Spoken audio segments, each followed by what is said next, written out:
দাদা এই অ্যাড্রেসটা বলো তো। তোমায় ঠিক চিনতে পারলাম না, তোমার বাড়ি কোথায়? আমার বাড়ি মাটির উপরে। দাদা অ্যাড্রেসটা বলো। ওই সামনের বাড়িটা। জান একটা কিস করব?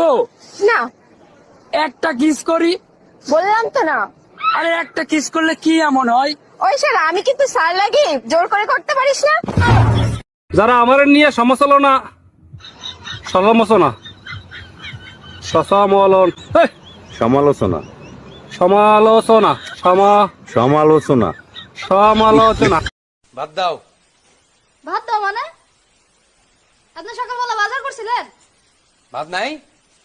না ভাত নাই, ঘরে চাল নাই। চাউল নাই তো কি হয়েছে? শালির বেটি তুই ভাত রান্না করলি না, আমি লবণ দিয়ে খাইতাম। থাকবই না। মানুষের নজরে নজরে আমার শরীরটা অসুস্থ হয়ে গেল। আমার এন্দা ব্যথা করে পাও বিষ করে। আগে মনে ছিল না গো, টিকটকে ঢুকে আমার নজরে নজরে শেষ হয়ে গেলাম গা।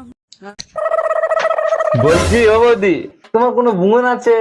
কেন, আছে তো। বলছিলাম কি যে তাহলে আমার সাথে বিয়ে লাগিয়ে দাও না। তোমার সাথে বিয়ে দেবো? তোমার ইনকাম কত?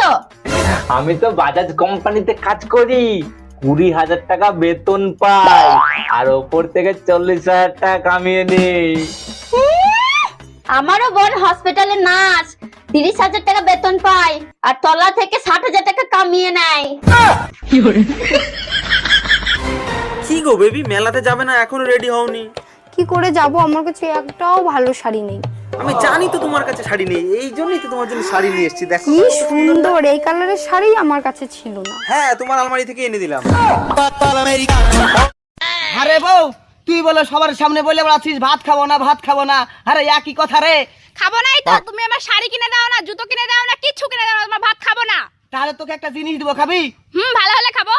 ঠিক আছে, মার। হাই ঝিকিমিকি টুম্পা, ও তোমায় যা লাগছে না, তোমার নামটা একটু বলো না। আরে এত সুন্দর মেয়েটা কথা বলতে পারে না রে। এই ঝিলমিল এদিকে আয়, আসছে।